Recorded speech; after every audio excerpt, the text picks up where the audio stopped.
This channel does not promote any violent, harmful, or illegal activities. All content provided by this channel is meant for an educational purpose only. তদন্তকারীদের নজরে এখন একজন মৌলবী যাকে আটক করা হয়েছে হরিয়ানার মেওয়াট থেকে এই মৌলবীকে আটক করেছে জম্মু কাশ্মীর পুলিশ। সূত্রে খবর ফরিদাবাদ মডিউল, যে মডিউলটা এখন আলোচনায় আছে সেই মডিউলে যুক্ত রয়েছে এই মৌলবী।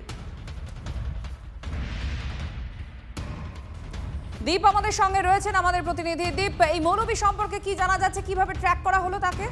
দেখো, এখনো পর্যন্ত যেটা গোয়েন্দারা বারবারই একটা জিনিস সম্পর্কে নিশ্চিত যে চিকিৎসক, অধ্যাপক, মৌলবী সহ সমাজের বিশিষ্ট যারা হোয়াইট কলার টেররিস্ট গ্যাং, এদের এই কারণেই বলা হচ্ছে কারণ এরা কেউই খুব নিম্নবিত্ত, খুব সাদামাটা পরিবারের কেউ নয়। তারা প্রত্যেকেই শিক্ষিত, উচ্চ শিক্ষিত, বড় বিশ্ববিদ্যালয়ের সঙ্গে যুক্ত, সমাজে প্রভাবশালী।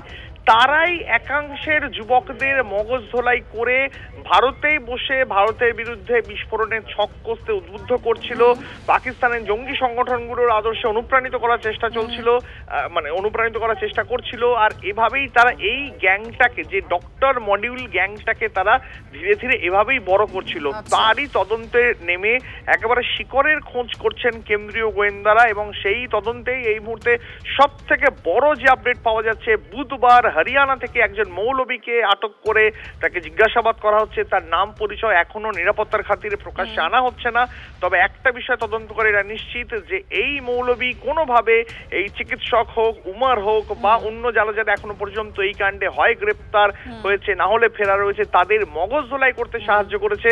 এর আগে অতীতে আমরা যখন দেখেছি যে একাধিকবার এরকম হয়েছে যে ধর্ম প্রচারের নাম করে যুবকদের মগজ ধোলাই করা হয়েছে এবং তাদের বিস্ফোরণ ঘটাতে, আত্মঘাতী বিস্ফোরণ ঘটাতে উদ্বুদ্ধ করা হয়েছে।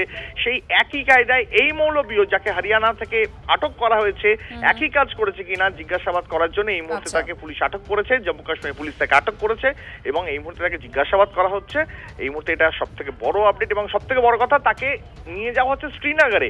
কারণ মনে রাখতে হবে, গোটা তদন্তের যতজনকে এখনো পর্যন্ত গ্রেপ্তার করা হয়েছে, সেটা শাহিন হোক বা যাদের যাদের এখনো পর্যন্ত গ্রেপ্তার করা হয়েছে, তাদের প্রত্যেকে শ্রীনগরে জম্মু কাশ্মীর পুলিশের স্পেশাল ইন্টারোগেশন সেল তাদের জিজ্ঞাসাবাদ করছে। এবং এই আল ফালাহ বিশ্ববিদ্যালয়, কোনোভাবে সেই আল ফালাহ বিশ্ববিদ্যালয়ের অন্দরে এই মৌলবী যোগাযোগ ছিল কিনা সেটাও কিন্তু এই মুহূর্তে তদন্তের আওতায় রয়েছে। ধন্যবাদ দীপ, আমাদের প্রতিনিধি জানাচ্ছেন যে কিভাবে মৌলবীকে আটক করা হয়েছে এবং কি তথ্য জানার চেষ্টা করা হচ্ছে। আর দিল্লিতে বিস্ফোরণে জম্মু কাশ্মীর জুড়ে তল্লাশি চলছে। সকাল থেকেই সোপিয়ান, কুলগাঁও সহ একাধিক জায়গায় তল্লাশি যৌথ বাহিনীর। মোট 200 জায়গায় তল্লাশি চালানো হচ্ছে। দীপ আরো আপডেট দিচ্ছে। দীপ, এই তল্লাশি নিয়ে কি আপডেট?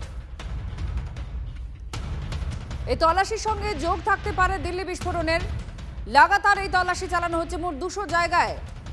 সোপিয়ান, কুলগাঁও সহ প্রায় 200টি জায়গায় যৌথ বাহিনীর তল্লাশি চলছে। আর তল্লাশি চালানো হচ্ছে বিশেষ কিছু বাড়িতেও।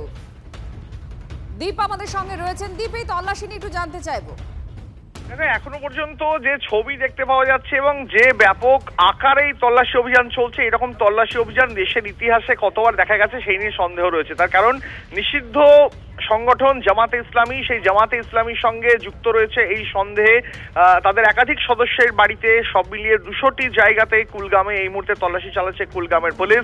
জামাতে ইসলামীর সঙ্গে যুক্ত সদস্যদের 200খানা বাড়িতে, তাদের বিল্ডিং এ এই মুহূর্তে তল্লাশি চলছে। সব থেকে বড় কথা, গত 4 দিনে কমপক্ষে 500টি জায়গায় এই ধরনের তল্লাশি অভিযান চলেছে, যেখানে শুধুমাত্র জামাতে ইসলামী নয়, তার পাশাপাশি নিষিদ্ধ যে জঙ্গি সংগঠন বা একাধিক পাক জঙ্গি সংগঠনের সদস্যদের সঙ্গে যোগাযোগের সন্দেহে কাশ্মীরে বসে যে সমস্ত জঙ্গি সিম্পাথাসাইজাররা রয়েছে বা জঙ্গিদের প্রতি যারা সহানুভূতিশীল রয়েছে, তাদের বাড়িতে, তাদের প্রেমিসিসের ভিতরে তল্লাশি চলছে।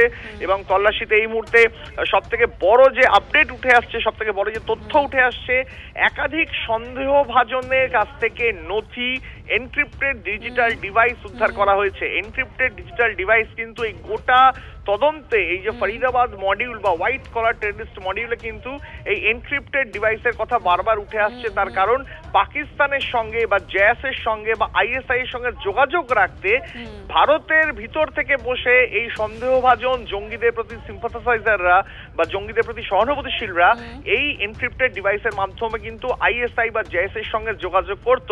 এই একই ধরনের ডিভাইস কিন্তু উমারের কাছেও ছিল, এই একই ধরনের ডিভাইস কিন্তু তাজমুলদের কাছেও ছিল, একই ধরনের ডিভাইস কিন্তু অন্যান্য সন্দেহভাজনদের কাছেও ছিল, এমনটাই মনে করা হচ্ছে। এবং এই ডিভাইস কাশ্মীরে শুধু নয়, কাশ্মীরের পাশাপাশি এই জঙ্গি সংগঠনের যে অন্যান্য সদস্যরা উত্তর ভারতে মূলত হরিয়ানা, দিল্লি, উত্তরপ্রদেশ, এই সমস্ত জম্মু কাশ্মীরে ছড়িয়ে রয়েছে, তাদের কাছ থেকে উদ্ধার হচ্ছে। সব মিলিয়ে জম্মু কাশ্মীর পুলিশের এই মুহূর্তে যে ব্যাপক হারে চিরুনি তল্লাশি শুরু করেছে গোটা কুলগাম জুড়ে, মানে 200টা জায়গায় 500 জনেরও 200টা জায়গায় কমপক্ষে 500 জনের সন্দেহভাজনকে এই মুহূর্তে জিজ্ঞাসাবাদ করা হচ্ছে। এই ব্যাপক হারে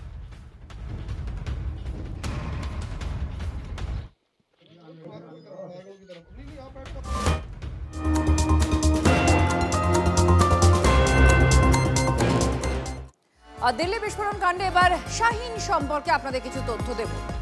এই বিস্ফোরণ কাণ্ডে জড়িত ডাক্তার শাহিনের একটা অদ্ভুত আচরণ ছিল, এমনটা বলছেন তার সহকর্মী।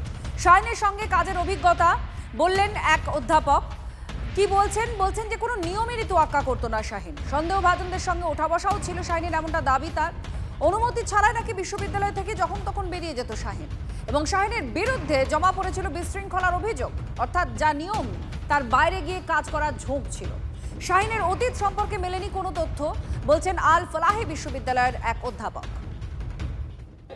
दिल्ली के लाल किला के सामने 10 नवंबर को हुए कार में ब्लास्ट में एक बड़ा नाम सामने आया और वो नाम था शाहीन शाहिद।